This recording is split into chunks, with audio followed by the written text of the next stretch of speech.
Hi, I'm the Scrub and you're here for one reason. Quick warning, these are massive spoilers for the end of the Shadowbringers MSQ. If you're not up to this section, I highly recommend not watching this guide until you're up to this fight. With that being said, let's begin. People running for their lives, fire everywhere, monstrosities beyond comprehension, everything destroyed or about to topple over. This is the best Black Friday sales event I've ever been to. I suppose we should go and punch him at Selk because they've taken the last air fryer that I want. Time to learn about Amaurot. Simplified. If you're running with a duty support system, I'd recommend single pulling this dungeon. Throughout the opening parts of the dungeon, there will randomly be small AoEs that will appear on the ground. You just need to try and avoid these AoEs as best you can. As you head forward, 3 enemies will spawn in. When one of them dies, more enemies will appear. Watch out for the blue bomb called Terminus Detonator, as it will tether to a random player and start giving them stacks of fire resistance down. When the bomb is defeated, it will explode with self-destruct in a small AoE. The more stacks of fire resistance down the player has, the harder the move will hit them for. The Terminus Stalker will perform a circular AoE called Whack, and the Terminus Sprinter will perform a straight line AoE called Ether Spike. Dodge out of these to avoid them. When everything has been defeated, a building will fall and create a path for you. Pick up the next 4 enemies and head around the corner to the left. As you get to the bottom of the ramp, the next pack will zone in. There will be a death sprite called Terminus Roiler that will tether to the healer and periodically give them healing resistance down for 10 seconds. It's best if you focus down this enemy first if it's tethered to the healer. What I like to do as the healer is give the tank a few regens and or a shield before letting them go around the corner without me. When they get the tether of the Roiler, I sprint up to the group and begin healing as the sprites will not let go of whoever they have grabbed onto. There are more stalkers and sprinters that will throw out their AoEs. Kill everything, the door will open, and its first boss What the f***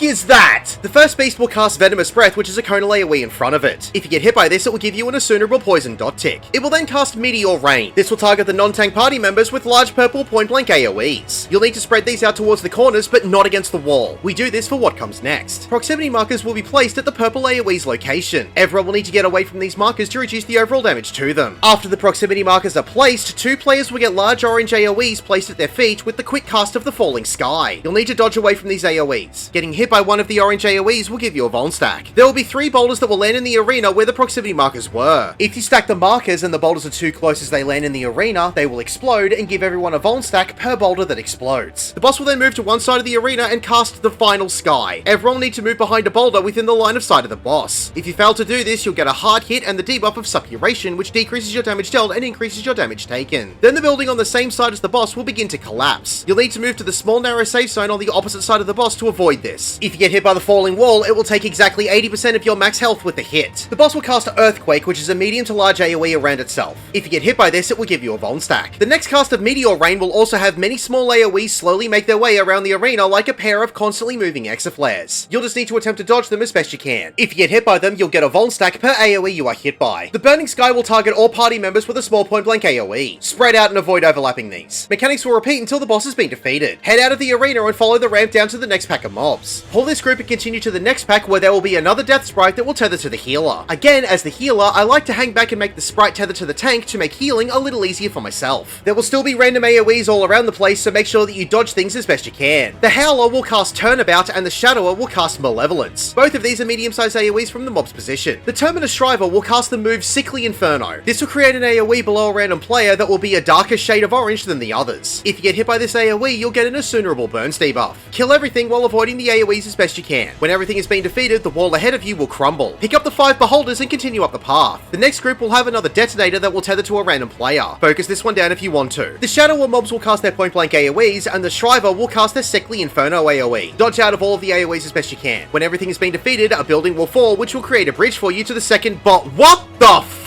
is that? The only attack that the boss will do is Shrill Shriek, which is a room-wide AoE. You'll see that its health is melting quickly. Always take this as a warning sign. The boss will jump up from the arena and 3 waves of ads will spawn in, one at a time. The first wave will see 2 detonators tethered to random party members. The second wave will have a detonator tethered to a DPS and a death sprite attached to the healer. The third and final wave is just a bunch of mobs. Watch out for all of the AoEs, not only from the mobs, but also from the environment around the arena. As soon as everything has been defeated, the boss will come back into the middle of the arena and start casting Burst. The boss will start getting stacks of bloated every few seconds. This will increase its damage taken and also increase its damage dealt. The longer you take to kill the boss, the higher the output of damage will be. If the caster burst ends, it will instantly wipe the group. Whenever you defeat the boss, burst will still happen as a hard-hitting room-wide AoE, so make sure that you burn the boss down so it doesn't get too many stacks. Interact with the ethereal flow to move to the next area. Welcome to the end of the world. Walk over the circular pad of the first platform to be launched to the next area. There will be an untargetable enemy off to the side of the platform that will occasionally shoot out a straight line AoE through one party member. If this targets you, just move to the side to dodge it. Pull the first group of enemies up the ramp to the second group where there will be a detonator that will tether to a random party member that will need to be taken care of quickly. There will be a lot of AoEs from the enemies. The Twitcher will cast Disquieting Gleam, which is a point-blank AoE, the Vanquisher will cast Force of Loathing, and the Accelerator will cast the Black Death. Both of these are conal AoEs directed towards random party members. Dodge these AoEs as best you can. When everything has been defeated, you can walk over the circular pad at the end of the platform to be launched to the next area. The second platform is the same as the first. A lot of enemies with the outside enemy casting straight line AoEs. The Idolizer will cast a conal AoE directed towards a random party member called Deadly Tentacles. When everything has been defeated, you can walk over the final circular pad to be launched to the final boss. Look out, as this arena does not have any fences and you can fall off at any time. Shadowbringers is a room-wide AoE. The first cast of this will create a lingering flame underneath the boss. If you run through this area, you'll be hit with a 3-second Doom debuff. If you don't get out of the lingering flame in time, you'll instantly die. Therion will begin to cast Apocalypsis. The boss will charge up its attack over several seconds before firing a sustained attack down the middle of the arena. The only way to dodge this is to stand on one of the small square platforms that is sticking out on the side of the arena. Then the boss will cast Therion Charge. This will create a proximity marker at the feet of the boss. You'll need to get away from the boss to reduce the overall damage to you. When this also happens, one of the small square platforms will get a purple glow. The next time Apocalypsis happens, this platform will disintegrate. If you're standing on this platform, you will fall to your death. After another Shadow Wreck, the boss will cast Deathly Ray and 2 lines of faces will spawn on either side of the platform. When the cast ends, one side of faces will fire a sustained straight line AoE through the arena, followed by the other side of faces. It is impossible to tell which line of faces will fire first, so you'll just have to guess and hope that you're right. You'll need to quickly move out of the way if you're caught in the AoE. Then there'll be another Shadow Wreck followed by another cast of Deathly Ray, but this time there won't be any faces. Instead, Therion will cast Deathly Ray from its position through one random player. Everyone will need to spread out as it is impossible to know who is getting targeted with the AoE. Just get out of the AoE as fast as you can if it targets you to avoid taking too much damage. There will be a second Deathly Ray targeted at a different party member, but in the middle of the 2 casts, 2 players will be targeted with a point-blank AoE at their feet called Misfortune. If you get hit by this AoE, you'll get a Vuln stack. Then it's another cast of Apocalypsis and another Therion Charge. This will be the last Therion Charge as you'll now be on an enrage timer. You'll need to destroy Therion before all of the platforms disintegrate, leaving no safe spots for Apocalypsis. Mechanics will repeat until Therion has been defeated. Congratulations, you have beaten Amaurot.